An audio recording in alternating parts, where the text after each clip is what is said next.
O que é a Babilônia? Primeira parte. Comentário de Mari Persona. E depois destas coisas ouvi no céu como que uma grande voz de uma grande multidão, que dizia: Aleluia!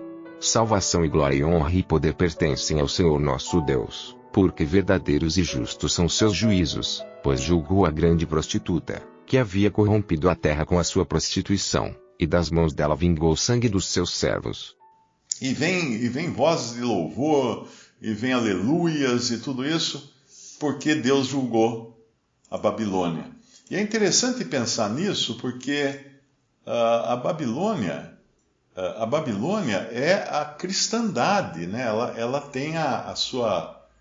É toda a parte do joio que se prostituiu com a terra, mas é aquela que devia ser noiva de Cristo, e essa talvez seja a causa do espanto de João, que escreve Apocalipse. Ele fala: olhei e me espantei com grande espanto. Por quê? Porque ele viu uma mulher. E aí que ele viu a mulher? Mas é que essa mulher tinha que ser a noiva, e de repente ele viu a mulher como uma grande meretriz, uma grande prostituta. E ela tem os sentimentos já no tempo da cristandade. Ela expressa os seus sentimentos em Apocalipse 3, quando nós encontramos a voz da igreja de Laodiceia. Rica sou, estou abastada, não sou viúva. Ela está muito bem, ela está tranquila na terra. Porque ali, quando nós lemos as cartas às 7 igrejas, é importante entender que elas não tipificam o corpo de Cristo como o corpo de Cristo, que são só os salvos, só os santos, só aqueles que foram comprados pelo sangue do Senhor Jesus. Não, ali ele tipifica tudo. Ele tipifica todos os que levam um testemunho cristão na terra. E isso é a grande meretriz, é a grande Babilônia, é a grande cristandade. No momento em que é tirada da terra, no arrebatamento, são tirados os cristãos verdadeiros, os salvos por Cristo, são levados embora, permanece a casca da cigarra. Quem já viu uma cigarra? Na casa do meu pai tinha muita cigarra. Você já viu a cigarra, né? A cigarra, ela se enterra no chão e ela fica, não sei se são meses ou anos, a larva dela enterrada no pé de uma árvore. Aí um belo dia ela sai debaixo da terra e sobe na árvore assim, para num lugar, e ali acontece a metamorfose, né? Ela abre aquela casca seca, parece crocante, dá até vontade de comer. Ela é uma casquinha assim, parece coisa de caramelo. Ela abre e sai de dentro a cigarra daí e começa a fazer aquele barulho para chamar as outras cigarras para acasalar. Então, essa casca vazia, eu lembro, eu era garoto, a gente catava essas cascas, ficava punha na roupa, fazendo broche, assim, aquela coisa, mas ela é vazia, ela não tem nada dentro, não tinha mais cigarra dentro. E a casca vazia da cristandade é a grande meretriz, não tem nela mais a consistência, o recheio. Porém, eu acredito, particularmente, que possam existir nela salvos, na grande meretriz. Mas que salvos são esses que não foram levados no arrebatamento? Pessoas que foram agregadas depois do arrebatamento, foram atraídas por ela depois do arrebatamento. Porque o próprio capítulo 18 de Apocalipse, no versículo 4, depois que o Senhor fala de como dos que beberam, as nações beberam do vinho da ira da sua prostituição, o rei da terra se prostituíram com ela, etc. Os mercadores da terra se enriqueceram com a abundância de suas delícias, e ouvi outra voz do céu que dizia: saí dela, povo meu, para que não sejas participante dos seus pecados e para que não incorras nas suas pragas. Alguns irmãos acham que esse sair dela seria uma voz falando para os que hoje ainda permanecem dentro. Eu acho que eu apertei alguma coisa aqui ou não? Alô? Alô, alô? Alguém soluçou aí? Então, parece que saiu do ar aqui, agora voltou no ar. Vocês estavam ouvindo eu falar? Antes de sair? Ah, tá. Deve ter dado um soluço.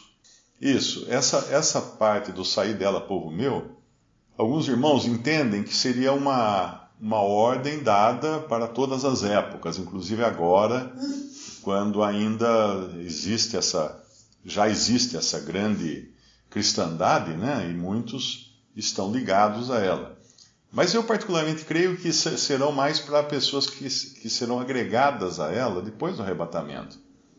Porque depois do arrebatamento ela vai continuar aqui com sua abundância de riquezas, com suas drogas, né, também, porque nós encontramos ela como traficante aqui tem um versículo no capítulo, eu acho que é 17, será? Que fala das drogas, fala das suas feitiçarias, mas na realidade a palavra feitiçaria aí seria outra coisa. Deixa eu ver se eu acho aqui onde que está. Ou é no 19? Não, almas... tá certo, é no capítulo 18, onde que está o versículo que fala nas suas feitiçarias? 23, isso, obrigado. 18, 23. Você vai no 23 e quando a gente clica na feitiçaria, aparece o dicionário grego. Isso aí, a palavra grega é pharmakeia. Pharmakeia, que não é só usado para feitiçaria. Feitiçaria é a terceira opção aqui do dicionário grego. A primeira é uso ou administração de drogas. A segunda é envenenamento. A terceira, feitiçaria, artes mágicas, frequentemente encontrada em conexão com idolatria, estimulada por ela. Então eu creio também que essa grande meretriz, ela poderia estar envolvida também no maior mercado do mundo, né, num dos mais lucrativos mercados do mundo, que é o mercado de drogas. E não seria de espantar isso, porque nós sabemos que não é o carinha que puxa fumo na esquina ali que mantém esse mercado. Mas são realmente os grandes, né? Os grandes, os ricaços que têm investimentos nessa área.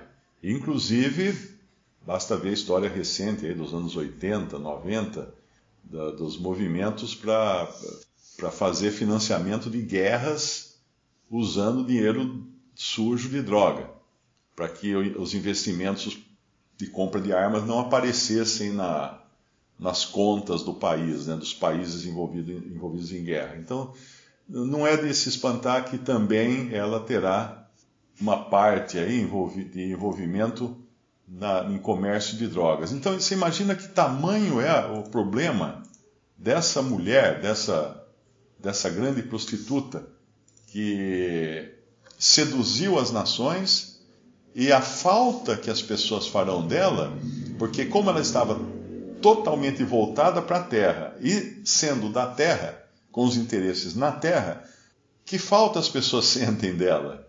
As pessoas que negociavam com ela, sentem falta de Cristo? Ela agora não vão mais ouvir falar de Cristo, não vão ouvir falar do Senhor, não vão ouvir falar do Evangelho? Não. Sente falta do comércio, sente falta das transações que ela fazia.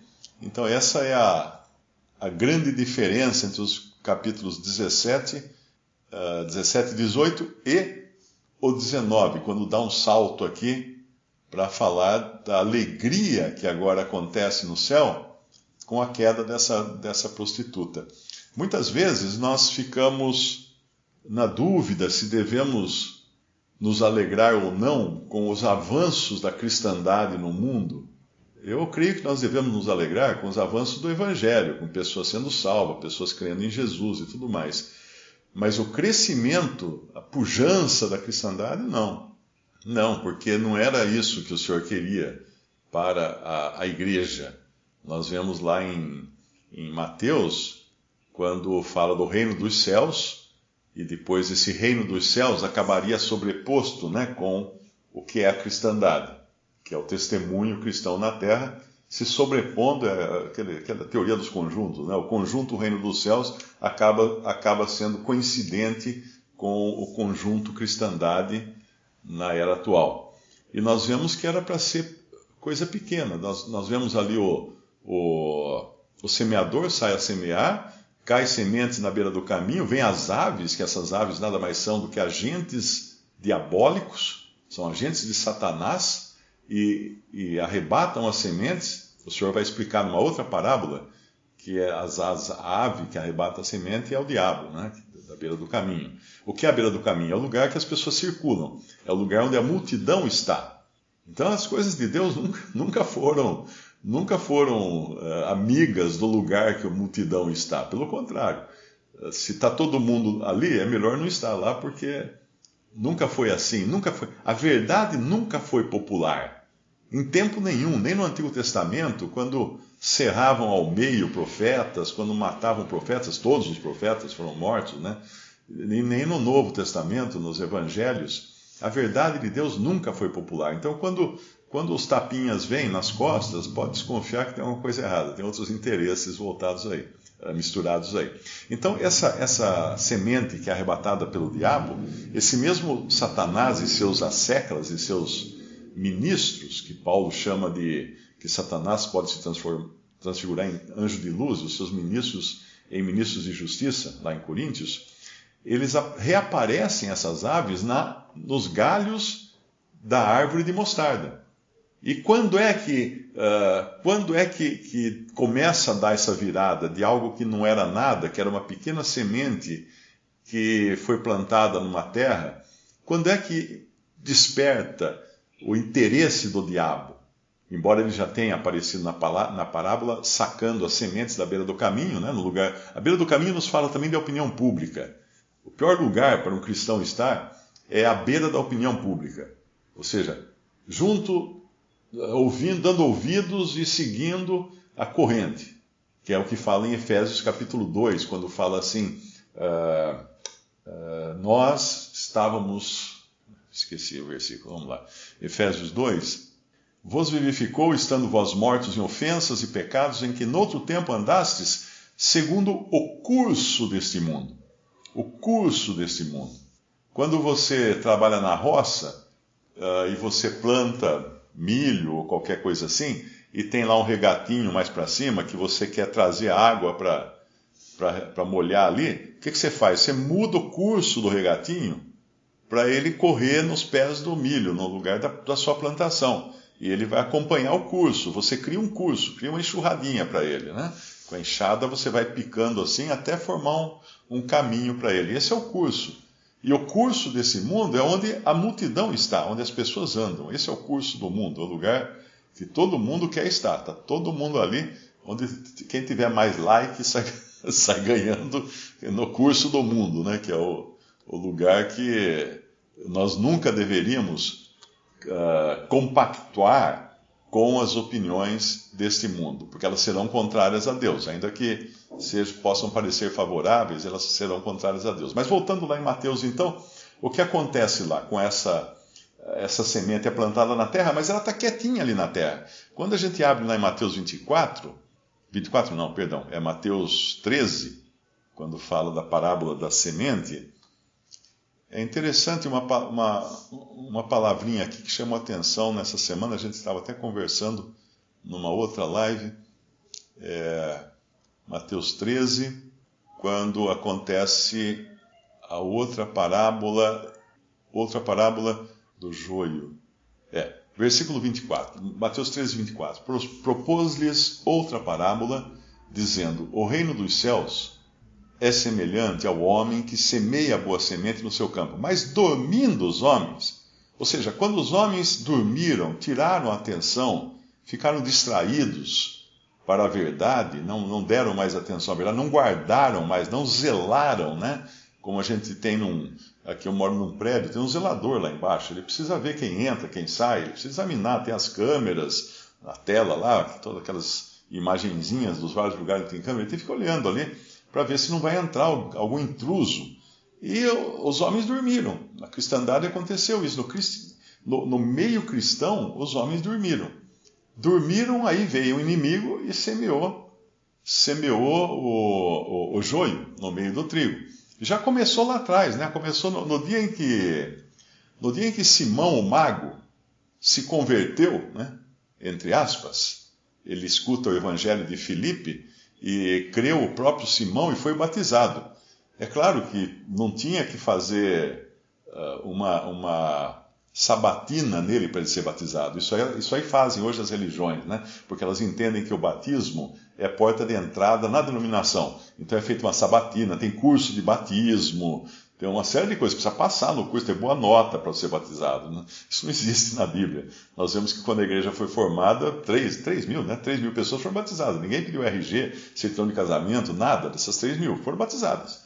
Aí, para a comunhão, é outra história. Aí são outros 500. Então, quando Simão professou crer e foi batizado, ele foi pego um pouco adiante no filtro, né, na peneira.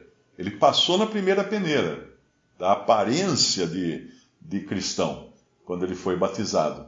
Mas quando ele chega e se interessa em comprar o poder do Espírito Santo, aí Pedro já lhe dá uma e deixa muito claro que ele não tinha parte nesse ministério. Ou seja, ele era um estranho, ele era um joio enfiado no meio do trigo, e tanto ele era um joio, que quando Pedro fala assim, ora ao Senhor e arrepende-te, ele não ora. Porque uma pessoa não nascida de novo, ela não tem essa intimidade com o Senhor. Ela não tem esse acesso, ela não quer saber de conversar com o Pai. Ele fala assim, não, peças tu por mim, ores tu por mim. Ele fala para Pedro, né? Porque ele não queria orar. Ele não queria se arrepender também, não é? Então, isso aí aconteceu N vezes, milhões de vezes, de pessoas estranhas, pela distração dos homens, acabarem fazendo parte do testemunho cristão na Terra.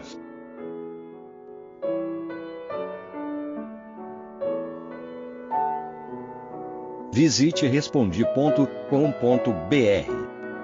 Visite também 3minutos.net.